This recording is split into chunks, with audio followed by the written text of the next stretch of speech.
চলেন আজকে আপনাদের সাথে খুবই মজার একটা রেসিপি শেয়ার করি। হয়তো এটা এর আগে আপনারা কখনোই তৈরি করেন নাই। আজকে আমার ভিডিওটা দেখার পরে আপনার বাচ্চাদেরকে খুব সহজেই এটা তৈরি করে দিতে পারবেন।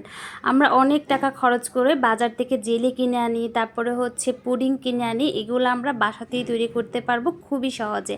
আমার ভিডিওটা দেখার পর আপনাদের অনেক বেশি সহজ হয়ে যাবে। তাহলে চলেন শুরু করি।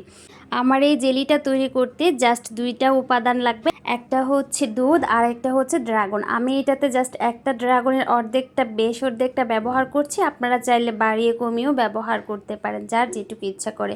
আর এটার মেন উপাদান হচ্ছে আগার আগার পাউডার। অবশ্যই এটা ইউজ করতে হবে, তা না হলে আপনার জেলিটা পারফেক্টলি জমবে না। তাহলে চলেন শুরু করে দিচ্ছি। এই তো আমি হচ্ছে প্রথমে ড্রাগনটা খুব পরিষ্কার করে ভালো করে কেটে নিয়েছি, তারপর এটা হচ্ছে হাত দিয়ে চটকিয়ে নিয়েছি, তারপর এখানে পরিমাণ মতো চিনি দিয়েছি। আপনারা যদি মিষ্টি কম খান তাহলে কম দিবেন, যদি বেশি খান তাহলে বেশি দিবেন।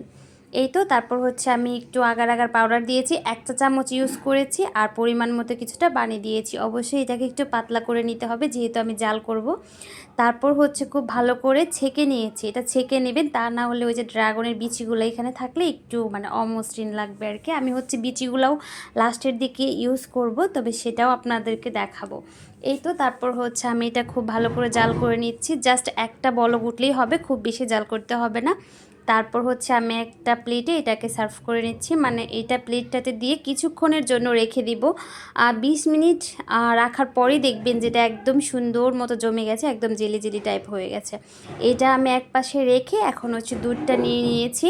আর আমার বাচ্চা যেহেতু দোকান থেকে জেলি কিনে খায়, ভাবলাম যে কী দরকার তাকে শুধু শুধু বাজারের ভেজাল জিনিস খাইয়ে নিজেই ঘরে তৈরি করার চেষ্টা করি। তারপর ওদিকে হচ্ছে আমি দুধটাতে মিশিয়ে দুধটাও জাল করে নিয়েছি। এটার অন ক্যামেরাতে করিনি, অফ ক্যামেরাতেই জাল করে নিয়েছি। জাস্ট ড্রাগনটা যেভাবে একটা বলক উঠিয়ে নিয়েছি, দুধটাও সেম। তারপর হচ্ছে এটা দেখতে পেলেন খুব সুন্দর করে জমে গেছে। এখন এটাকে আমি কেটে নিয়েছি। এখন হচ্ছে সবটুকু রেডি করছি।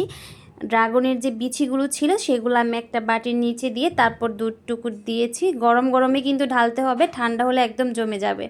তারপর আমি যে ড্রাগনের ইটা কেটে নিয়েছিলাম জেলিটা টুকরো টুকরো করে, সেগুলো হচ্ছে এখন আমি দুধটার মধ্যে দিয়ে আবারও রেস্টে রেখে দেবো 20 মিনিটের জন্য।